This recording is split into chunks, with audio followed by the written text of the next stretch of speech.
Tonight, flashpoint over free speech.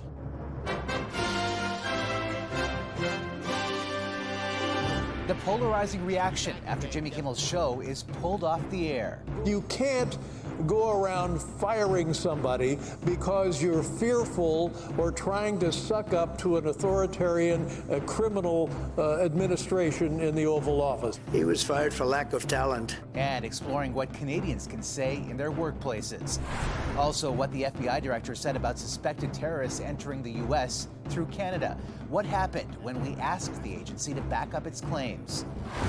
And a tiny town reels in a huge win. How a lucrative lottery changed the fortunes of a tight-knit Quebec fishing village. Not in a million years did I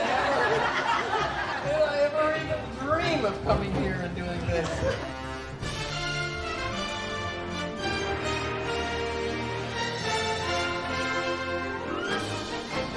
CTV National News with Omar Sachedina. Good evening. The man who vowed to bring back free speech to America at his inauguration this year is putting broadcasters on notice tonight. Donald Trump floating the idea of removing their licenses if what they air is critical of him.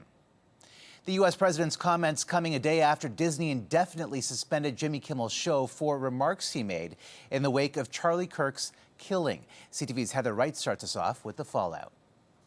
Jimmy Kimmel stays, Trump must go. Tonight, protests outside of ABC headquarters. The reaction to Jimmy Kimmel being pulled from American airwaves as polarized as the country's politics. You can't go around firing somebody because you're fearful or trying to suck up to an authoritarian criminal administration in the Oval Office. While Kimmel's comments have been slammed as unfunny and untrue. There's a very concerted effort to try to lie to the American people. The controversy all stems from what Kimmel said on his show Monday night. We hit some new lows over the weekend with the MAGA gang desperately trying to characterize this kid who murdered Charlie Kirk as anything other than one of them and doing everything they can to score political points from it. Jimmy Kimmel went on to criticize Donald Trump's mourning of Kirk, pointing to the president's answer when asked how he was holding up. I think very good. And by the way, right there, you see all the trucks? They've just started construction of the new ballroom for the White House. In response to the comments, the chair of the Federal Communications Commission issued an unsubtle threat to ABC and its affiliates, implying broadcast licenses could be at risk if they did not take action against Kimmel. Nexstar, an owner of ABC affiliate stations that is trying to merge with another group and will need FCC approval, was the first to yank Kimmel. ABC followed suit shortly after, while another company, Sinclair, demanded an apology from Kimmel in a donation to Kirk's organization. Today, Donald Trump doubled down, saying broadcasters risk their licenses if hosts criticize him, but downplayed concerns about freedom of speech. You can call that free speech or not. He was fired for lack of talent. ABC's decision to suspend Kimmel is not the first time a U.S. network has acquiesced to pressure from the White House. CBS settled a lawsuit over a 60 Minutes interview that coincided with a merger between its parent company Paramount and Skydance. CBS has also announced plans to cancel The Late Show with Stephen Colbert, a move the network says was a business decision. Today, former President Barack Obama slammed the decision, accusing the Trump White House of taking cancel culture to a new and dangerous level. And while Jimmy Kimmel has not been officially fired from his show, it's not clear when or if he will return. Omar. All right, Heather, thank you. And Heather mentioned Colbert, who defended Kimmel, calling Trump an autocrat in an earlier taping of tonight's show. People across the country are shocked by this blatant assault on the freedom of speech. And Jon Stewart will also make a surprise midweek appearance as host of The Daily Show tonight. Jimmy Kimmel's forced hiatus has triggered a lot of debate about free speech, even on this side of the border. CTV's Adrian Gobriel on the limitations in the workplace. On the streets of Canada's largest city, Jimmy Kimmel's late-night monologue is getting plenty of play. On Friday, the White House flew the flags at half-staff. It's probably best if comedy show hosts stick to comedy. It seemed like a joke.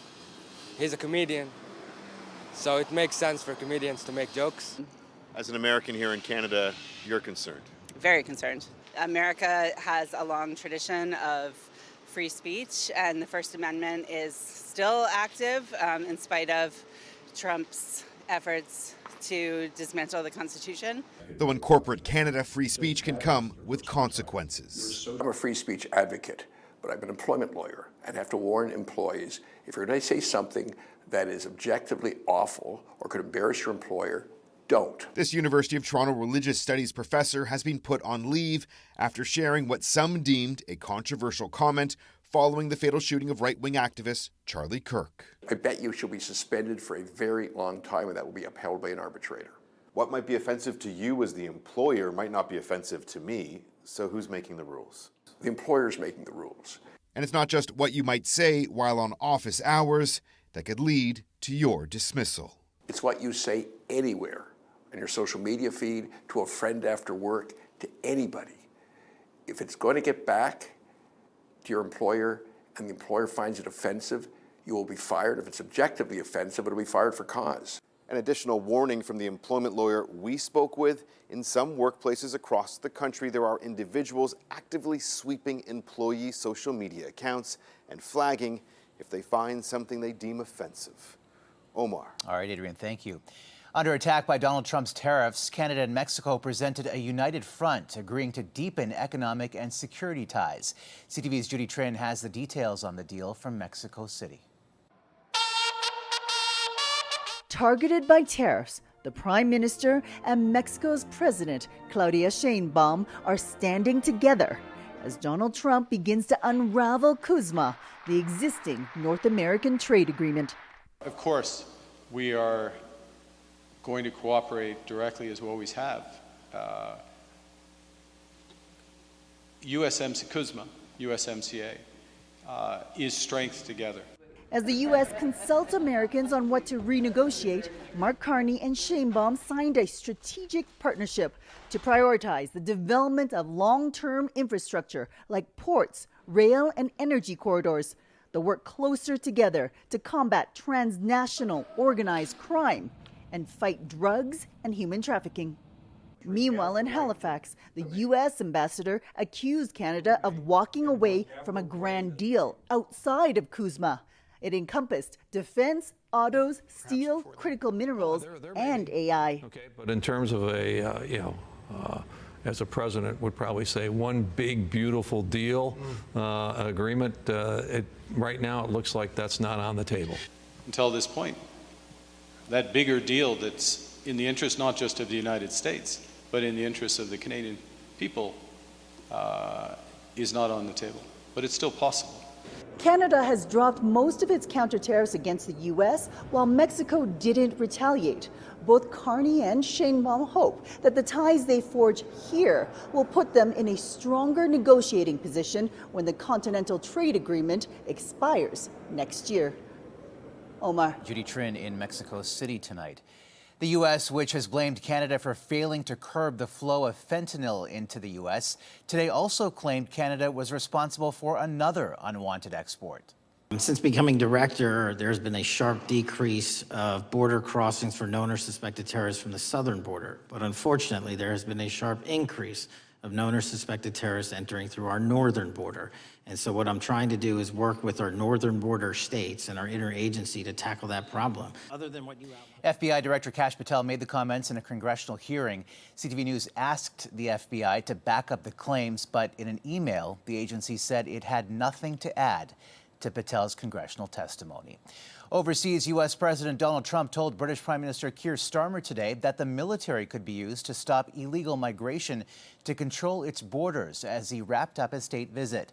CTV's Joy Malbin on what Trump had to say about Gaza, Ukraine, and Jeffrey Epstein. The U.S. president arrived at the British Prime Minister's country estate. Donald Trump still glowing. After the pomp of yesterday's royal extravaganza, it was back to politics. I think it's an unbreakable bond. This partnership today is a signal of our determination to win this race together. After inking a massive technology partnership between the UK and America, in taking questions, the leaders dodged some diplomatic minefields. Asked about Britain's plan to recognize a Palestinian state, Trump simply said, I have a disagreement with the Prime Minister on that score. And that was that. On the question of Ukraine, after Trump's peace effort with Vladimir Putin fizzled out, some of Trump's strongest words yet. He's let me down. He's really let me down. You thought you were going to have an easy time or a hard time, and it turns out to be the reverse. But still resisting more sanctions on Putin, at odds with Britain's Prime Minister, who pushed Trump to go further.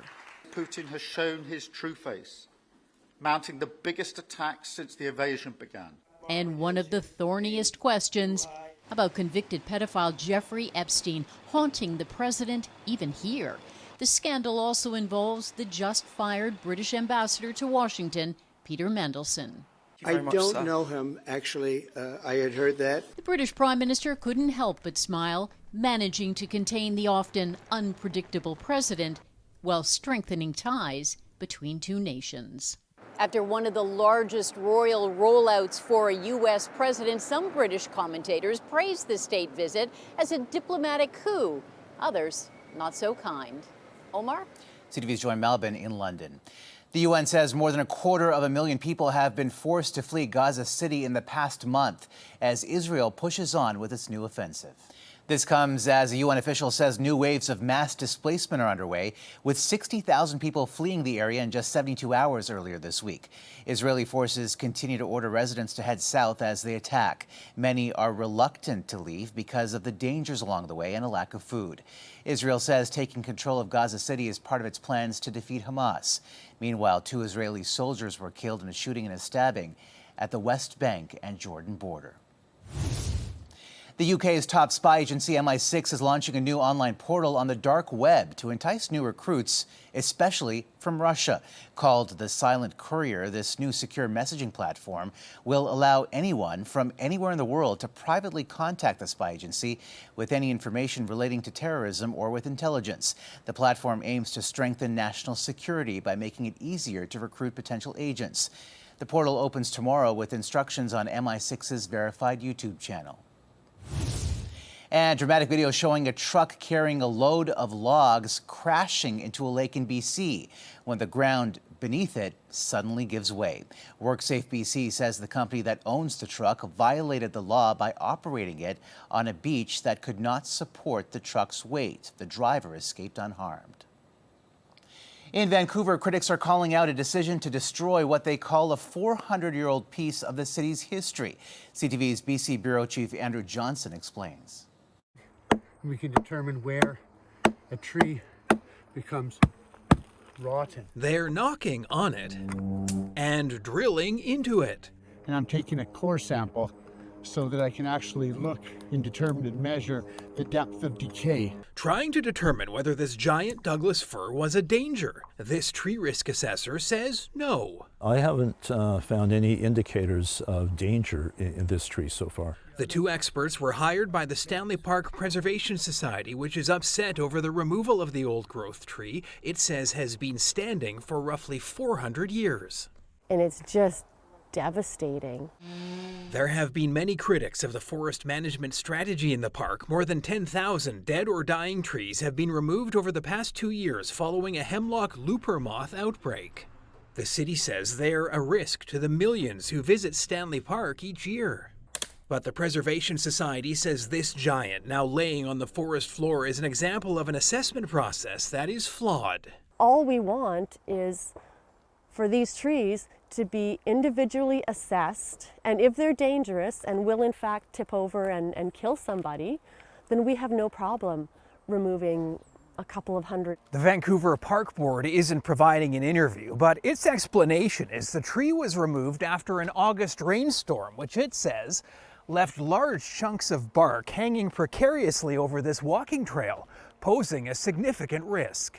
Activists say they will continue to fight for more transparency from the city. They want assessments made public before a tree like this is cut down. It's really heartbreaking.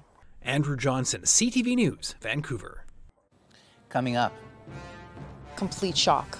Which Ontario city fell prey to this wild home invasion? And why these items are becoming a lot more expensive for Canadians.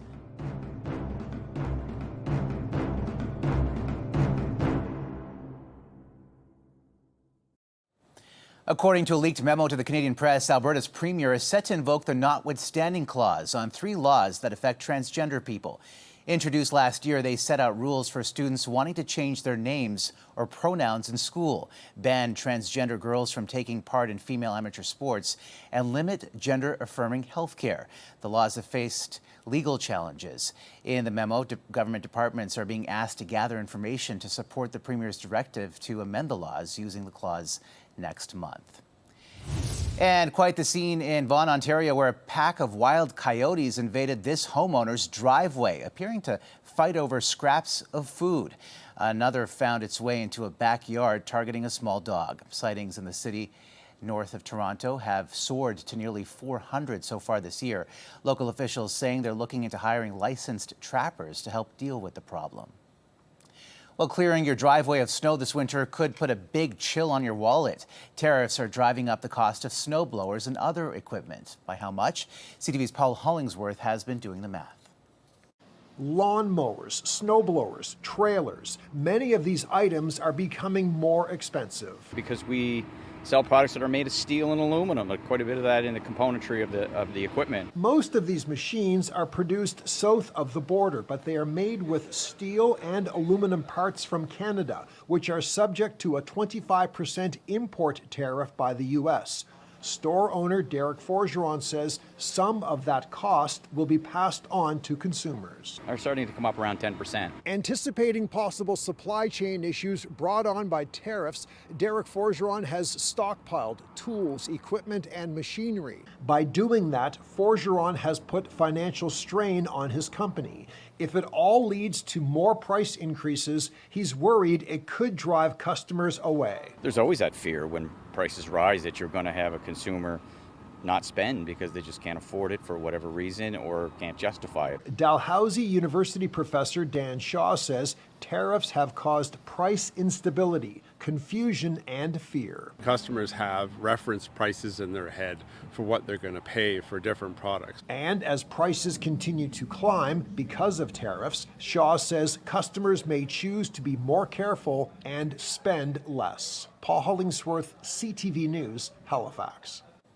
Still ahead, how police recovered a stolen piece of race car history.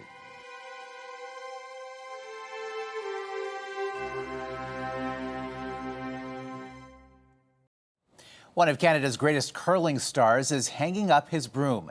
6-time national champion Brad Gushue revealing this will be his last season. CTV's Garrett Barry takes a look at the impact of his career, particularly on his home province. There's not really enough space to display all the banners and hardware, but on a special day, after Brad Gushue announced this would be his last competitive season, to leave on a high note with no regrets, these will go back up. It's hard to overstate just how much Team Gushue meant in this province, especially the 2006 Olympic gold. Not just a sport highlight, it was a small province punching well above its weight. the oil boom happening.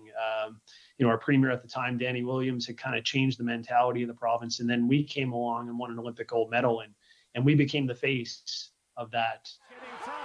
His big wins, like the Brier Championship on home turf in 2017, brought an influx of people to the sport in Newfoundland and Labrador.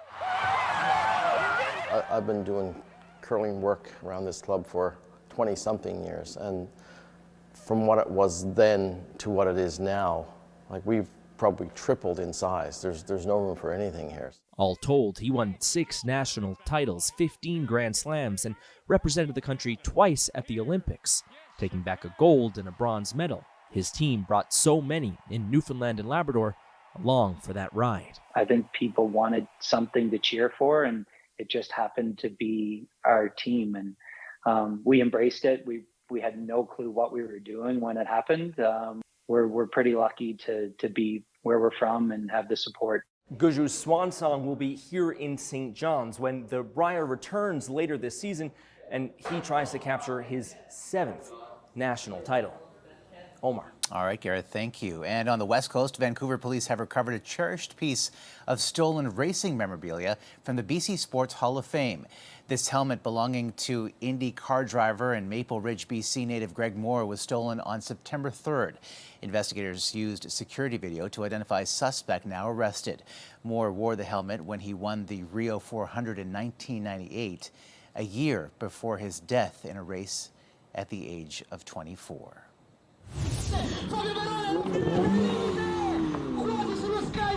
And an Italian racer once again broke a world record for the fastest driver on top of a boat. Fabio Barone reached 164 kilometers per hour as he soared across the 236-meter flight deck of the Navy vessel, smashing his previous record of 152 kilometers per hour set just last year. Still ahead, how a lottery win is fostering big changes in a small Quebec town.